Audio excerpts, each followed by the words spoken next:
Okay, turn it up.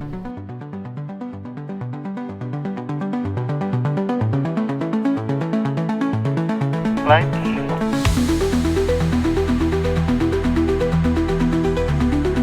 Stage is set. All speakers ready? Sound recording. Camera roll. We're going live in 3, 2.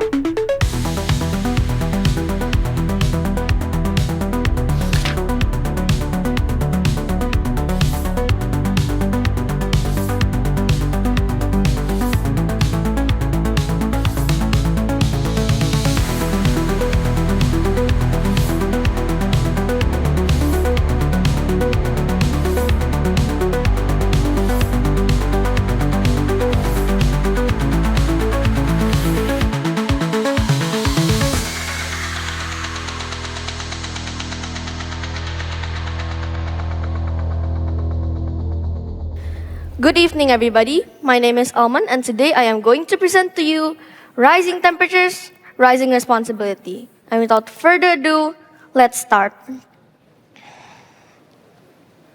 You might have a question. What really is global warming? Well, global warming is the long-term rise in Earth's average surface temperature.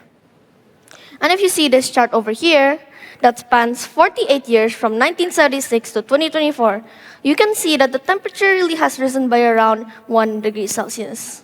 But I need you to think about this. What do you think about a 1 degree Celsius increase? Is it a big change, a small change, a big difference, or small difference? I'll give you a second to think about it.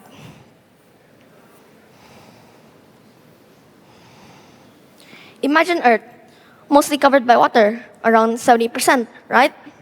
Now imagine just how much heat and energy really is needed to heat all of that water up by just 1 degree Celsius. But what produces all this energy and heat? Turns out it's from human activities that emit greenhouse gases. But what are greenhouse gases? First, let me explain about the greenhouse effect. The greenhouse effect works just how a real greenhouse would work, where it lets light and heat pass, but it blocks heat from going out. Just like on Earth, where human activities that produce greenhouse gases such as CO2, carbon dioxide, CH4, methane, N2O, nitrous oxide, and F gases rise up into the atmosphere and block heat from escaping Earth. Now, let's look at the global emissions by greenhouse gases.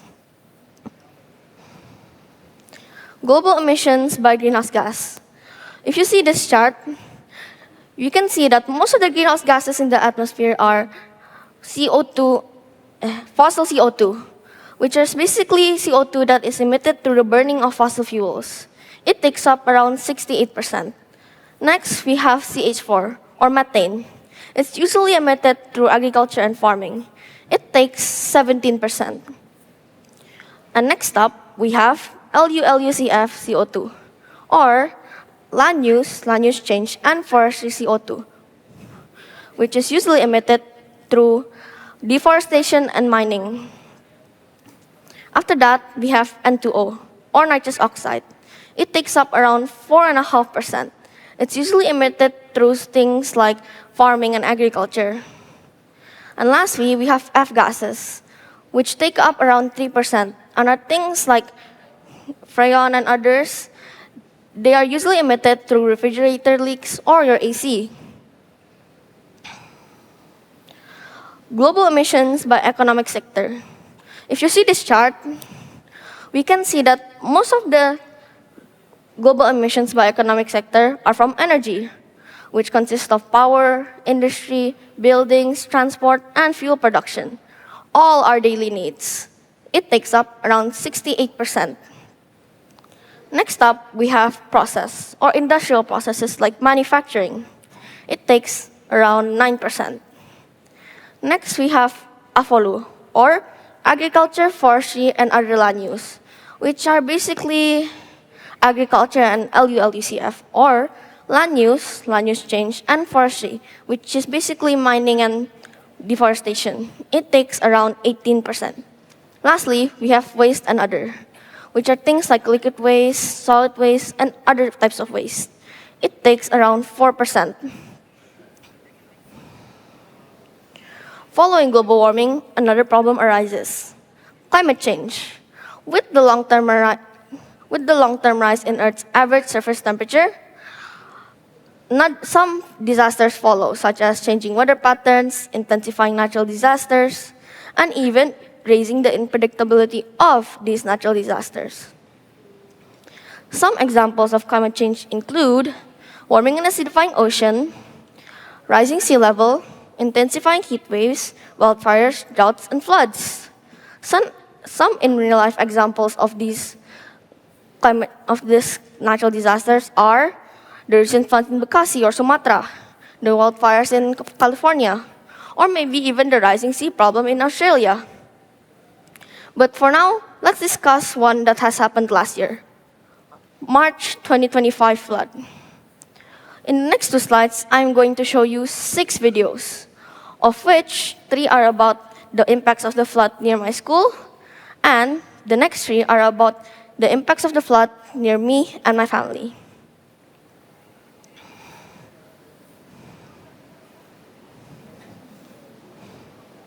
In this video, we can see that water is rushing in like a waterfall into Kemang Pratama neighborhood.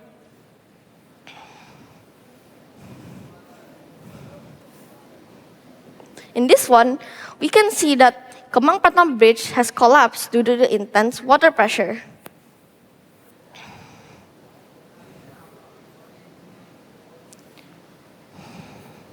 In the last video, we can see here, our school, SVP, has a power outage, and not so many students are coming to school due to the flood.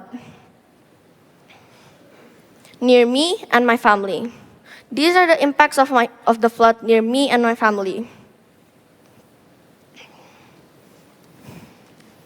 In this video, we can see that water has flooded this neighborhood near my family around to knee level.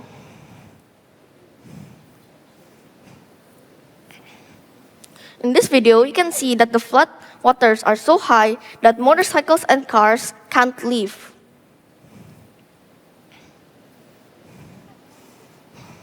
In the last video, we can see the damage done to my uncle's business, which submerged lots of products and caused a lot of loss. Flood versus life. Some impacts of a flood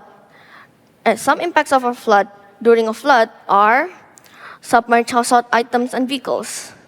Mud, trash, and others brought by the flood can cause sanitary issues.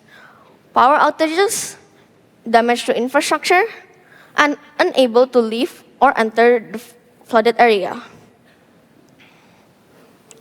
What should we do? We should unify as a society that embrace fact and science, embrace change and technological advancement, and strive for balance and sustainability. Embrace fact and science. We should be a society that embrace fact and science, not misinformation and disinformation. One example is the oil industry, where instead of warning the public and switching to renewable energy sources, instead it pushed for oil use and discredited climate change science. Now that is disinformation. Embrace change and technological advancement. We should be a society that embrace change and technological advancement, like things like switching to renewable energy sources, using electric vehicles, high-tech farming, and even integrating beavers back into rivers. Strive for balance and sustainability. We should be a society that strive for balance and sustainability. Some things that we can do to do that are transitioning to renewable energy sources, implementing sustainable land management practices, conserving or restoring natural habitats, reducing waste and promoting recycling, implementing policies that limit greenhouse gas emissions, and lastly, raising awareness and promoting environmentally friendly behaviors. One last major point is education and future generations. Since the foundation of society is the people, including us, the future generations, education, formally to schools and informally to family, will play a major role in creating individuals who are sustainability oriented. United we stand, divided we fall. Let's fight for a better and brighter future together. Thank you for listening to my TED Talk.